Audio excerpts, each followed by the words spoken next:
Hello NBA fans and welcome back to another episode here on the NBA The Week That Was. It's been almost a month since I last recorded, but I definitely feel that this video is a great way to get back on the channel.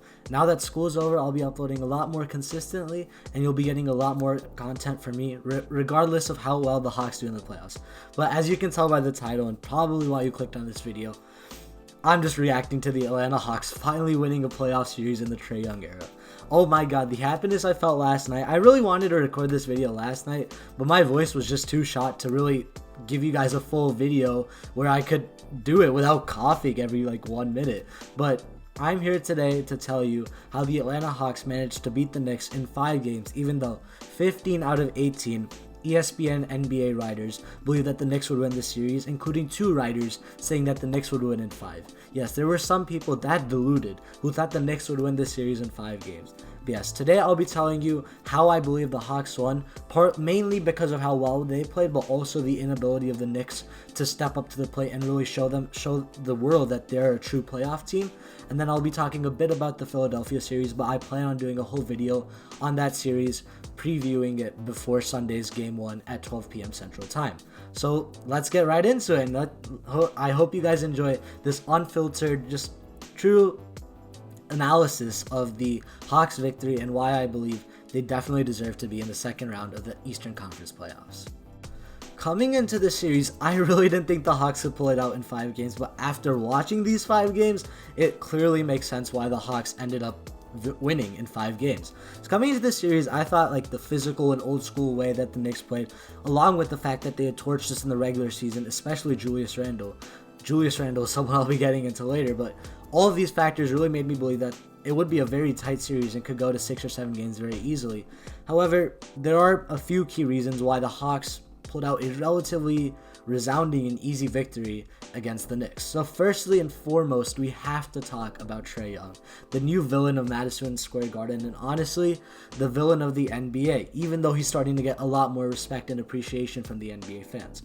Throughout his career, Trae's always been heckled, whether it's been that he's too small, that he can't play defense, that he's a foul hunter. Trae just doesn't care what anyone says about him negatively. He embraces it. That photo in Game 2 that people have gotten of him just staring back at the crowd, smiling while they're chanting F Trae Young is iconic. It'll be one of the iconic moments in NBA history, in fact, because of how ridiculous the NBA or the New York Knicks fans were against Trae Young. Trae Young is balding. F Trae Young. They just could not get this guy out of his head. He was living in their heads rent free, and he deserved to. He averaged 29 points and 9 assists in his first playoff series as the leader of a team against a very physical and hard-nosed New York Knicks team, as I've said. That is really, really impressive for a guy who people say are too small and could never be successful in the playoff stage. Where are those guys now? They're all appreciating him and supporting him given how well he played. He played like a true point guard. In the past 2 years, you could tell he was still a bit immature, taking shots early in the shot clock that didn't really make sense, making the wrong pass, but making that pass because he thought it was too flashy. He controlled the game. He was like a maestro. The way Trae Young works the pick and roll is just mesmerizing to watch. He always knows where all the guys are on the floor.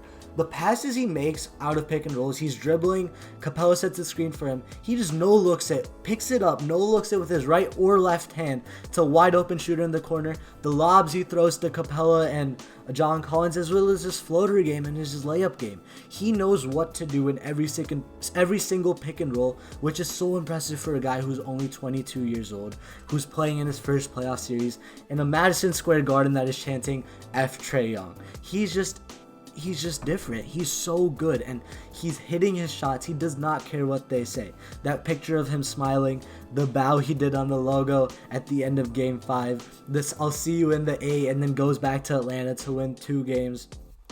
He was just the impetus for the Hawks' victory in this series, and he deserves so much more credit than he has received this whole year. It's like the national media didn't even watch the Hawks and Trae Young. You could evidently tell that Trae is putting in more effort on defense. He's really learning the game. He's slowing it down. He's just becoming better, but everyone just ignored him and only focused on the fact that he's drawing fouls. And as a player of his size, he has to do it's not like his whole game is just foul hunting. That's 1 or 2 fouls a game. It's part of the game.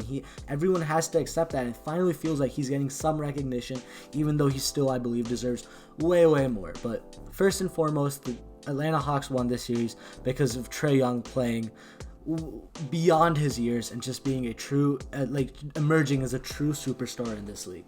But we can't forget the important role that Atlanta's depth and their rotational pieces played in this series. In some games it was Bogdanovic, in others it was Collins, DeAndre Hunter, Kevin Huerter, consistent off the bench. All these guys were stepping it up at different times when it mattered the most, and it really helped the Hawks out. I can give you guys a game by game analysis of which players stepped it up when it mattered the most. In game 1, I'll have to point out Lou Williams. The Hawks were down 7 with around a minute left at the end of the third quarter. The Knicks had gone on a run and Madison Square Garden was really feeling a victory. Williams comes in, hits a 3, hits a 2, brings it back to 2 points going into the fourth quarter. Typically, Trae Young comes in with around 10 minutes left. He told Coach Nate McMillan, no, keep Lou in. He's balling. Let him do his thing. Lou scores 5 more points. Trae comes in, takes over, and the Hawks win that game.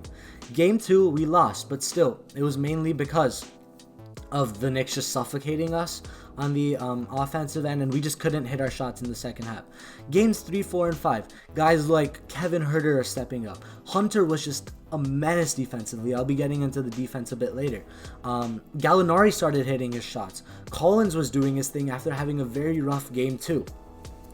Capella was grabbing his boards, getting his block shots, and overall, it was just all these guys that the Hawks knew would be crucial to their success and why they got them in the offseason. They ended up proving their worth, and it really showed how the Hawks' depth can be very crucial to further success in the playoffs going forth. Now, finally, we have to point out the Hawks' defensive effort. Nate McMillan, the head coach of the Hawks, is known for his defensive teams, and it really showed in the series. The Knicks ended with an offensive rating of 106, which is quite weak, and it's all because of the effort the Hawks were putting in. The Hawks played defense as a unit. When it was focusing on stopping Randall, they had Hunter, Collins switching off, so Randall's always getting different looks. Whenever Randall got past one of those guys, Capella, another body, was always there ready to deter him, and he was always getting double teamed, which led to him shooting so poorly in this series.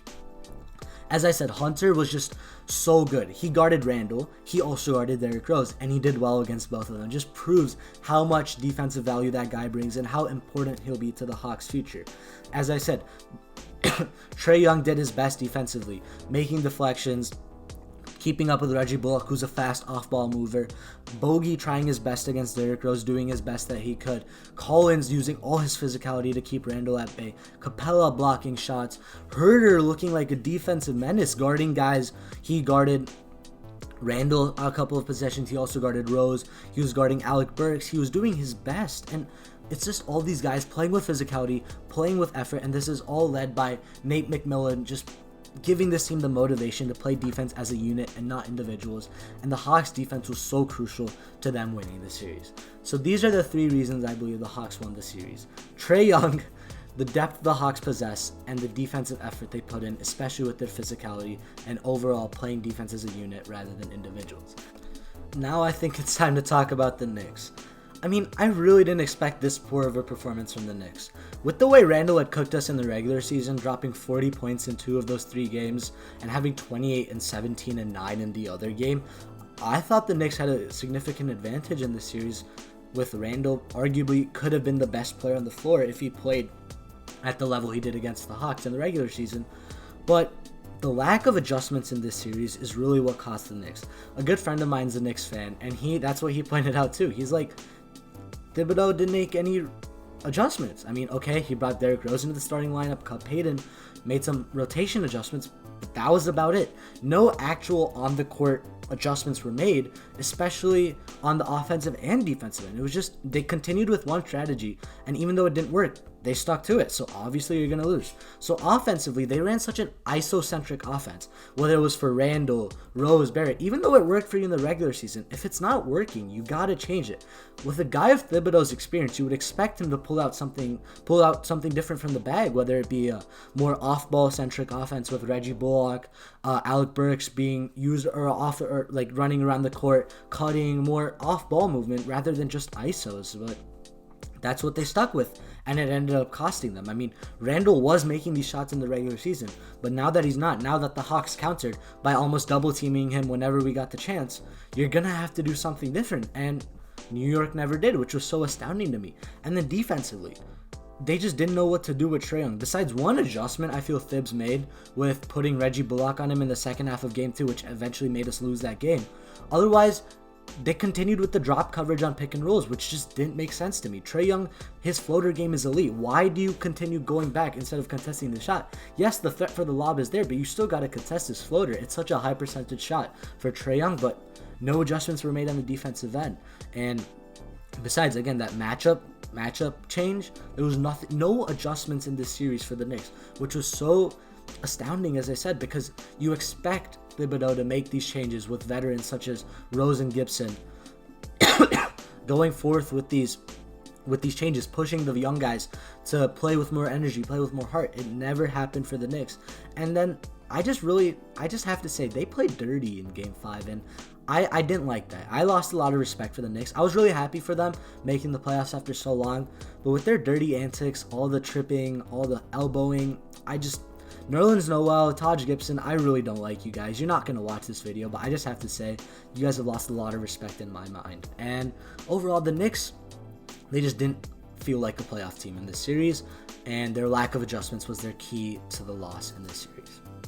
Now, finally, as I said I would predict something for the Sixers-Hawks series, even though I'm going to do a much more in-depth preview video prior to Sunday's game.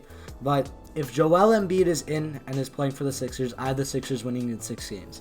If Joel Embiid is not playing, or he's playing very limited minutes, I have the Hawks winning in 7 games. That might be a very bold take, a very hot take, but let me know in the comments what you think. And with that, I would like to conclude this episode of the NBA The Week That Was. Thank you so much for being here today. I really hope, if you're a Hawks fan, you shared the joy that I really showed in this episode, and you're looking forward to many more videos coming out this summer. I'll see you guys on my next episode. Bye.